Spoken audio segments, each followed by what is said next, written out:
hoping to find solace in the quiet hum of nature, and the next, I heard the deafening sound of metal tearing through the air.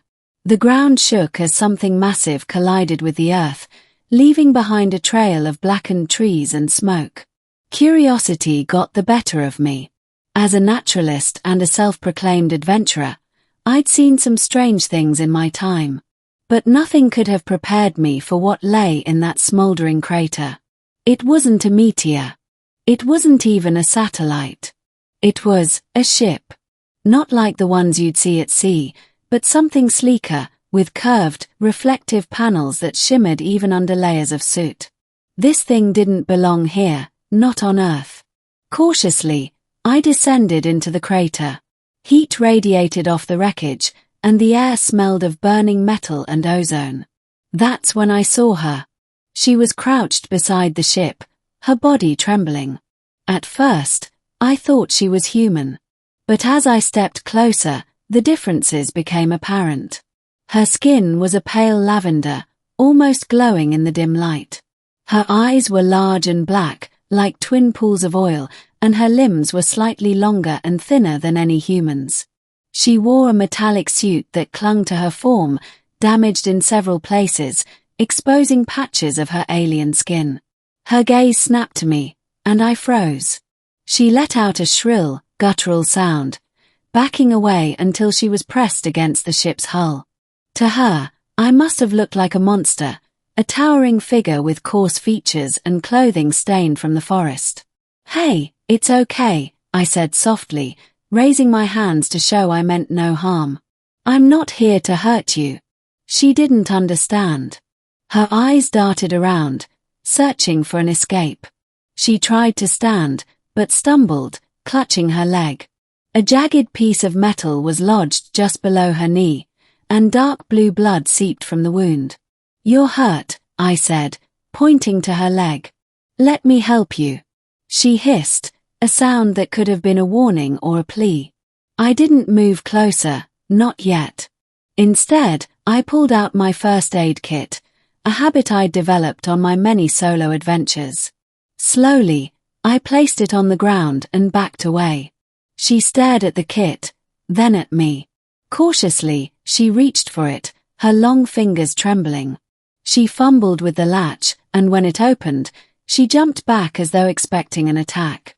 When nothing happened, she leaned in, inspecting the contents. "It's for your leg," I said, miming wrapping a bandage around my own. Her head tilted, a gesture so human it caught me off guard. She seemed to understand. With delicate precision, she pulled out the gauze and antiseptic. But when she tried to treat herself, she winced, her fingers too shaky to manage the task. I took a deep breath. "Can I?" I asked, pointing to her leg. Slowly, I stepped forward, watching her reaction. She didn't move, but her eyes stayed locked on me, wary and untrusting. Gingerly, I knelt beside her. Her leg was worse than I'd thought. The shard had to come out. "This is going to hurt," I said, though I knew she wouldn't understand. Before she could protest, I gripped the metal and pulled it free in one swift motion. She let out a piercing cry, her hands clawing at the ground. Quickly, I cleaned the wound and wrapped it. Her breathing was ragged, but the bleeding slowed. "There," I said, sitting back. "Better."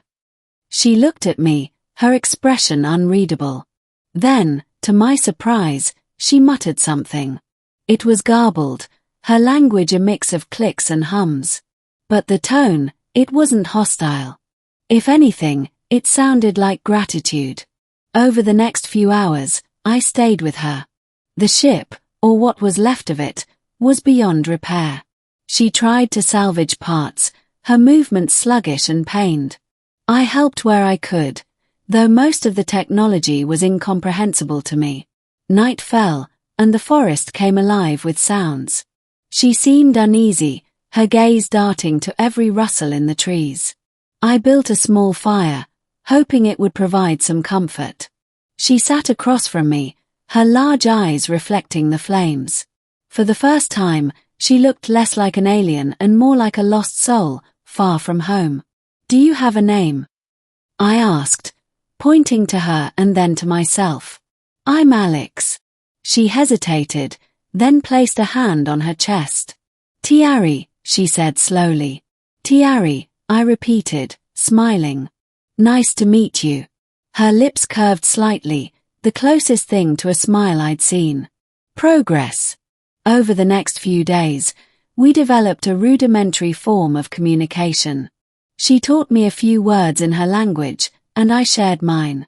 She was a quick learner, her intelligence evident in the way she pieced things together. I learned that she was an explorer, part of a larger expedition. Something had gone wrong, and she'd been separated from her crew. As much as I wanted to help her find them, I had no idea where to start. Her ship's distress beacon was damaged, and the technology required to fix it was light years beyond anything I had.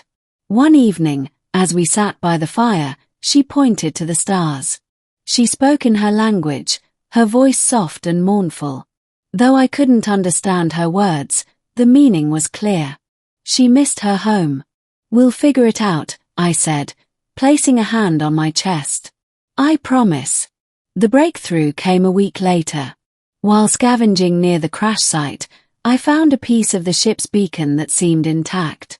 Tiari's eyes lit up when I showed her. She worked tirelessly, using fragments from the wreckage to rebuild the device. I helped where I could, though my contributions were minor compared to her skill.